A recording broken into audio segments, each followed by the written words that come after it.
All right, the game of the weekend up next. Ravens traveling to Cincinnati to face the Bengals. It really was. What a treat. This felt like football heaven. Game I said that was going to be straight out of 2018 that didn't live up to it. I said the Texans game. This was the game that felt just like peak football. 41-38. So much intrigue in this one. You had Justin Tucker hitting a 56-yarder towards the end of regulation. You had the fumble on the Ravens' first offensive possession when they're almost in scoring range. Well, they're definitely in scoring range with Justin Tucker as their kicker. And then you have the muffed snap by the Cincinnati Bengals. Obviously, Evan McPherson, so good, misses that kick.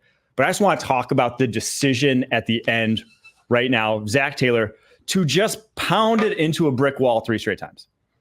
The personnel he had on the football field, he had first play 2 wide receivers, second play 1 wide receiver, third play 1 wide receiver, 6 offensive linemen on those 2 second and third down runs.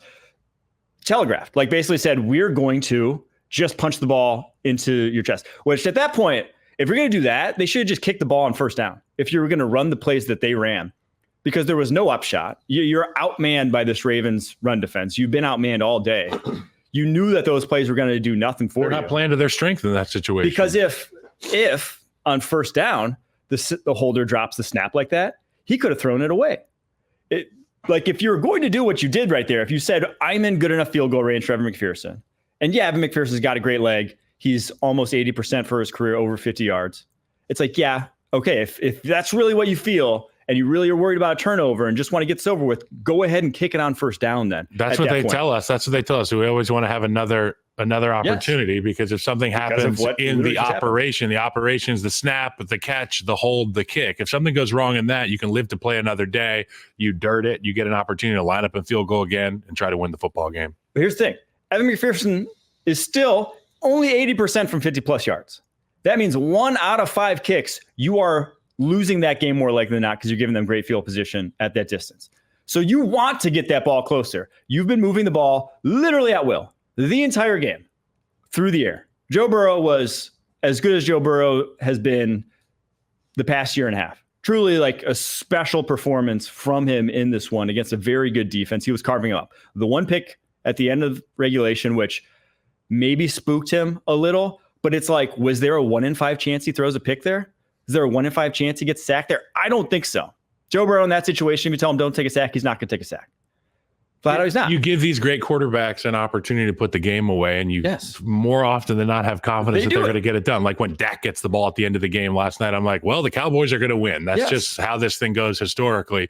And for them to, as you so eloquently put, beat their head against a brick wall a couple plays in a row, they're not getting anything out of it. They can't flip the field. You need to be able to do that. I'm saying throw it. Jamar Chase, quick slant, T. Higgins, body somebody up.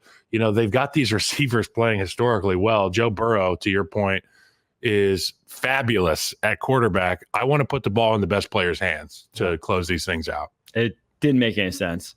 Some other notes in this one. I loved what the Ravens did offensively in this. I think Todd Monken handed Lou Anarumo his pants in this one. It was a flat out, pure out scheming. They had one of my favorite plays of the weekend, the Charlie Kohler 55-yard catch in that one. They ran 4 verts from 22 personnel. Somebody forgot Kohler. 2 backs, Derrick Henry and what's his face, the fullback there, 2 tight ends, 1 wide receiver. Rick. And they got into 4 verts from that look. They caught Von Bell having to play deep third on the outside as a cornerback, a safety. Doesn't know what he's doing in that role. They caught him. Big play, 55-yard gain. And that was just kind of the story of the day was whatever Todd Monken dialed up in the passing game was giving Lamar Jackson just like layups. And then Lamar Jackson, obviously, he missed a lot of layups in this game. But then also he made some of those plays, which is like, oh, yeah, that's a 1-of-1. Yeah, he makes you forget really quick. I mean, when the ball gets on the turf and the rush is coming and he's able to stiff arm Sam Hubbard and get outside and buy some time along the sideline and make the touchdown throw, it makes you forget all the things that have happened, you know, the balls that he missed throughout the game, the other fumbles, the turnovers.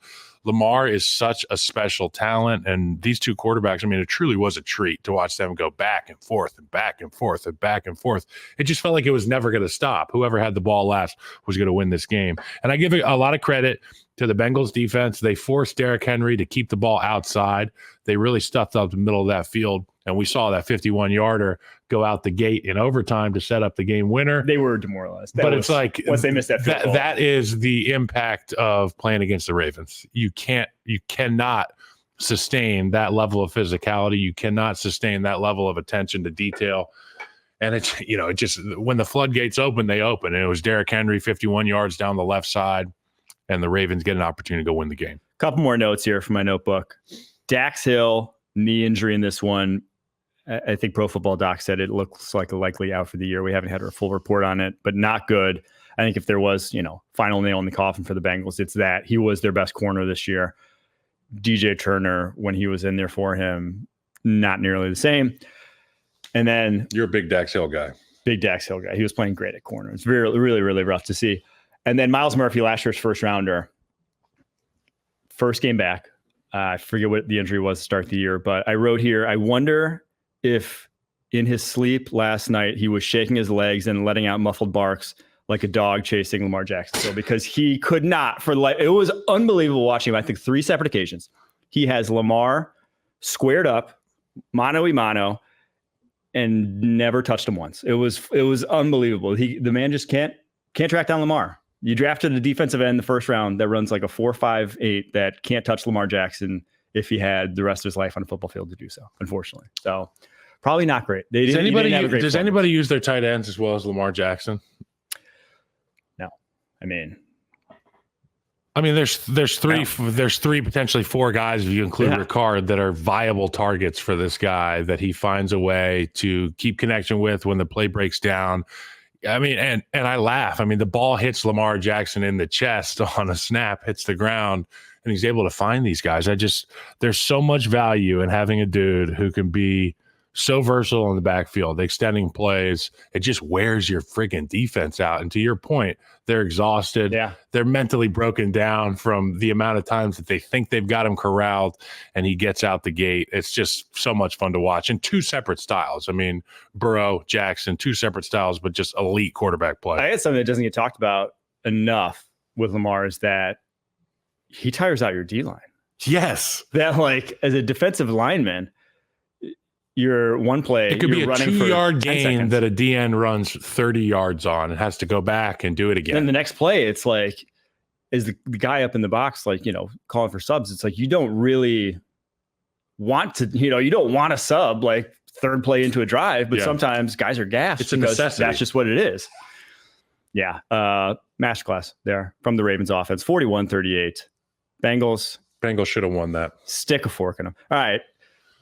How many of these games? Zach Taylor's job. Every week it's a 1-play game. Every week it's a 1-score game with this Bengals team, and we are 1 play a week from having a completely different conversation about this group. It really is. All right. This league. They're like the anti-Chiefs this year. Yes, they're doing everything they can to give it up right at the end.